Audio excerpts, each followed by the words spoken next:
States. But I do believe right now that more can be done from the Qatari side to influence Hamas negotiations. Dr. Benjamin Rad, thank you for your analysis. Let's now bring in Mohamed Taha from BBC Arabic. Hello, Mohamed. Nice to see you. So give us your take on these talks. The talks are happening in Cairo between the Egyptians, the Qataris and the United States. The Israelis, as Dr. Benjamin said, are not attending these negotiations. They are waiting for a list from Hamas about the alive hostages. Hamas says it's impossible for them to provide this information. And we saw overnight... Is it impossible? Apparently, they say that they lost connection with some of the groups that are in control with the hostages, and unless a truce, a pause in fighting would happen, they would be able to gather this information. This is what they say.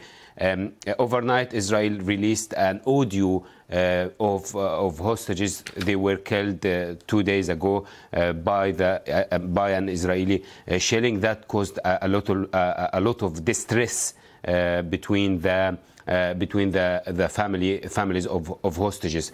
So the negotiations are apart. Ramadan is only 5 days away, and the Israelis are not attending. They are relying on pressing the fighting on Hamas to make them accept the Israeli conditions of not withdrawing from Gaza, and also making the numbers of Palestinian prisoners in the Israeli prisons less than the numbers that Hamas are requesting. In the meantime, the aid situation is becoming chronic, isn't it? Yes, the aid situation is really became chronic after the attack on Thursday, where left more than 100 of people killed. There is an attack happened again on people are gathering to get some aid in Al-Kuwait roundabout in the city of Gaza.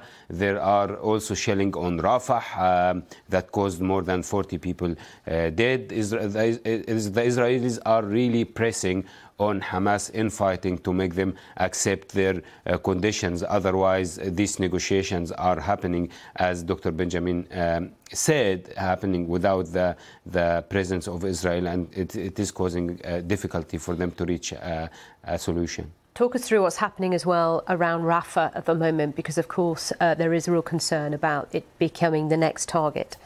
Rafah has the biggest refugee camp in the world. It has got now more than 1 million refugees. All the fear now is directed to the Israeli deadline for them to attack Rafah, which is by the beginning of the month of Ramadan this coming Sunday.